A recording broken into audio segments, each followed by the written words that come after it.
And welcome to this week's edition of the Dean of OU and the grades for Week 10, none other than Coach Van Pettaway. How you doing today, Coach? I'm doing fine, Dr. Prince. It's another great day that he's given us. Yes, sir. Our teams are limping in. We'll get their grades later, but we got a lot to cover on today, Coach, because I heard them balls bouncing in the gym and nets going swish on yesterday, my man. Yep, it was raining all over yesterday. Yep, Yes, sir, yep. all over. So let us slide, if we could, into our picks, or not picks, but our grades for the week. All righty. All right, let's start out in Houston, Texas, where number one Jackson State took on Texas Southern. They won that game 41-14. I'm going to give Jackson State their A. I'll give Texas Southern a C for their effort against one of the best teams in the country. I gave Jackson State an A, but I gave Texas Southern a C minus. They did a lot in the first half, but just faded. Like all teams have faded against Jackson in that second half. But I saw a bit of implosion from Texas Southern, and showing that they're still somewhat of a young team, growing, but wasn't quite ready for the big stage. So I gave them a C minus. Right. And then next up, we go down to Grambling, Louisiana, where Grambling State played host to Arkansas Pine Bluff, and Grambling won that game 36-10. I'm going to give Grambling an A because they are playing better football right now, and Arkansas Pine Bluff, well, they're going to have to take a C minus home this time. Yes, sir. We're in the same area as far as that. I gave Grambling an A. They have improved greatly. It seemed like they're finally getting the message of Hugh Jackson.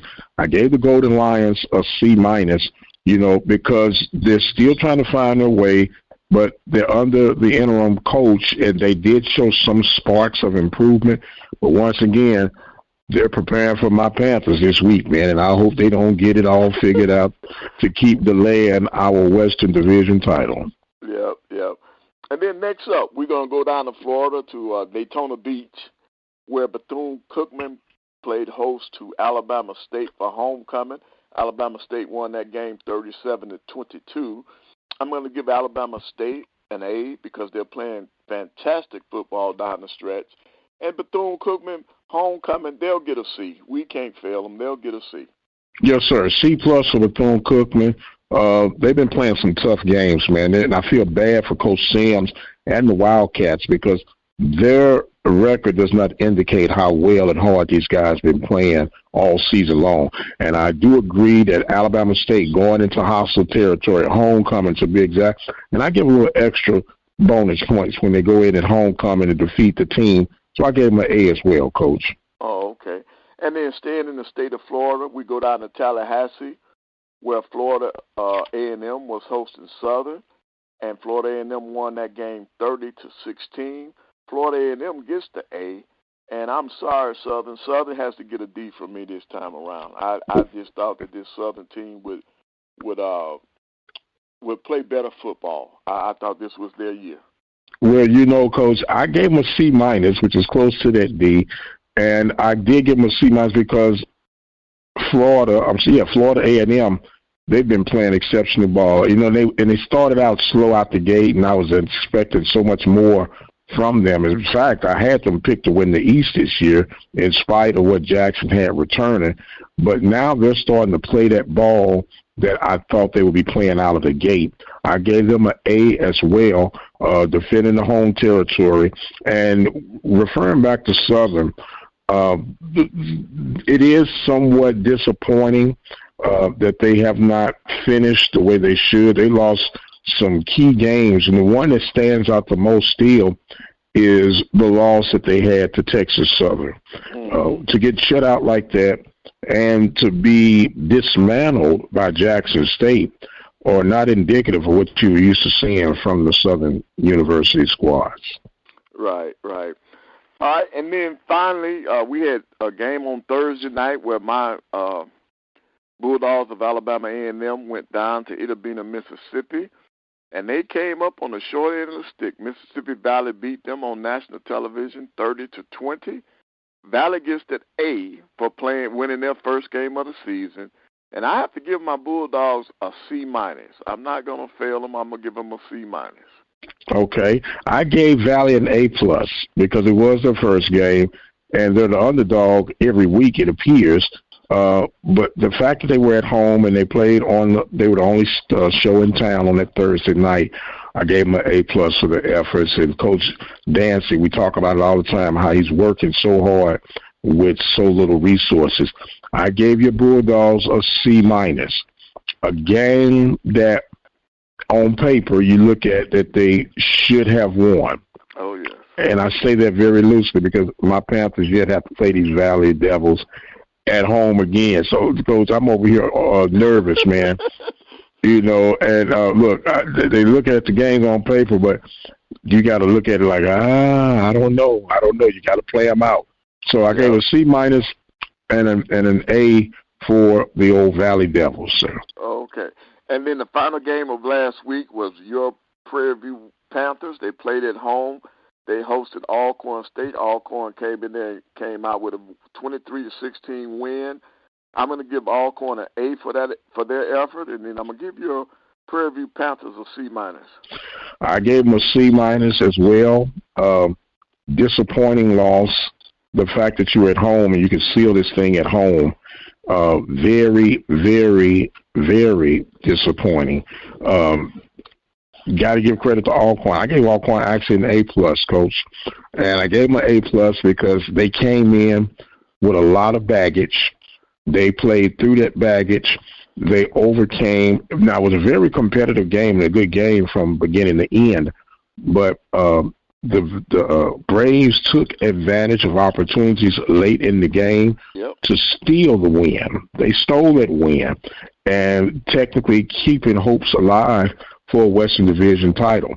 So we look at this thing, and, you know, this is what happened when you don't take care of business. You start peeking over, looking at other folks' schedule, you know, and when you look at those that remain, advantage PV, but you still got to finish these things out. Right, that's true. And then we've got a great slate of games coming up this Saturday, but the game that I look forward to seeing or the outcome, Florida A&M going down to Montgomery to play Alabama State, two of the hottest teams in the SWAC. Next to Jackson State, these two teams are you know, they're both on winning streaks. I think Florida A&M has won 7 in a row, and then you looking at Alabama State, they're on a roll, so they're going to clash at 2 o'clock in Montgomery. That's going to be a big game. Then, of course, your Panthers are on the road at Arkansas Pine Bluff. Panther Nation will be looking at that game because that game could decide whether or not Prairie View can win the West over there. Yes, sir. It's ironic that you picked those two games. I'm looking at what you say, Alabama State under Eddie Robertson Jr. and what FAMU have done under Willie Simmons. Yep. And, boy, it's rough to get slow starts in college sport, isn't it? Yes, it is. You know, and old song say, if I could turn back the hands of time, you know, and get things started out. But it should be a very competitive game, explosive game, and one of great interest to watch.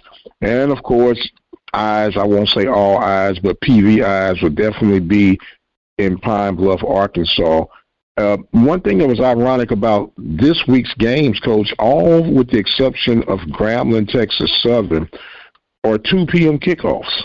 Right. And I kind of miss those 2 p.m. kickoffs, Coach. But, you know, with TV era, things have dictated that we have these kickoffs a little bit later. You like the early or the late kickoffs? No, I like the early. I like to get it over with, especially this time of the year.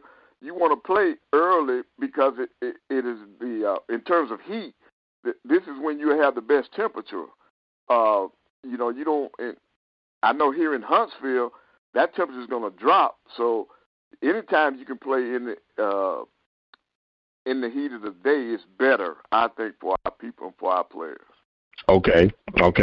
So there are a couple junior college conferences in September they do not play a game before 3 p.m. And in October, November, right? They play, they play them at 1 or 2 o'clock. Right.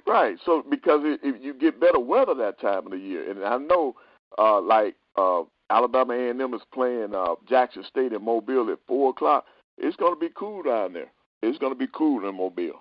Yes, sir. Yes, sir. Well, Coach, we know we've been wrapping up football, but we know that you are a basketball man inside out. The tip-offs began this week, man. Have you got a chance to get a glance and take a peek at what's going on around the conference? Oh, yes. I did get an opportunity to look at some of the scores, and I got a chance to see a couple of the teams. Alabama State was at UAB last night, and they got blasted, but it was a good effort for a first-time coach down at Alabama State. They had made that coaching change, and so things are still in the planning stages for the Hornets. And then, of course, Prairie View played last night. They won big, but I couldn't understand the team that they played. I'm used to Kansas teams being out there, but I didn't recognize that Christian school that they went up against. But the teams are in the pre-conference schedule. We're going up against some of the big boys, and when you can get a game at home, it's good. Texas Southern lost to San Francisco 90-77. Jackson State played a close game. They lost to Abilene Christian 65-56. And then your Panthers blew out Kansas Christian College 94-79. Valley took it on the chin from Baylor 117-53. Iowa was able to put down Bethune-Cookman 89-58. And, of course, Alabama State lost to UAB 111-70. And then TCU almost got upset last night. Pine Bluff lost that game 73-72 on the road. And then yes, Grambling, sir. Yep. And then Grambling, they played host to UNT Dallas. I've never heard of them. And they won 82-57. Mississippi, Ole Miss beat Alcorn 73-58. And then, of course, FAMU lost out at the University of Oregon 80-45, and Southern lost at UNLV 66-56. So basketball is in the air. Alabama A&M will be playing tomorrow night. They play host to North Alabama. So, I'm looking forward to the basketball season. Yeah, well, Coach, you not only looking forward to a basketball season, but you're looking forward to a new home in basketball season, man. Now, I always enjoyed the uniqueness of the old Elmore Arena, but you guys are stepping up a grade or two, right? Right. The event center will be opening up on I think that's the 23rd when they will open. The last game in Elmore is November 17th, which will be next Thursday, and then that following Tuesday, they'll open up the event center. It's a showcase. It's nice. It's nice. I've had an opportunity to be in it several times, and it's first class. So I look forward to it. And so they got the showpiece now. They just got to put the teams on the floor. We've got to put the teams on the floor, and we'll be watching from dribble to dribble, from jump shot to jump shot, and can't wait to break things down with you throughout the season, Coach. All right, I look forward to it. All right, he is the Dean of OU, Coach Van Pettaway. I am the radio guy, Dr. Mike Prince, reminding you guys that you can follow me on Twitter at The Mike Prince Show. The YouTube channel is the Open Mic Broadcast Network. You can catch the rebroadcast of these podcasts by way of Spreaker, Spotify, SoundCloud, iHeartRadio, and Google Podcasts. Don't forget to visit the website, obnradio.com. I must exit stage left. My time is far spent. But until the next time, you guys be blessed, and we'll see you on the other side.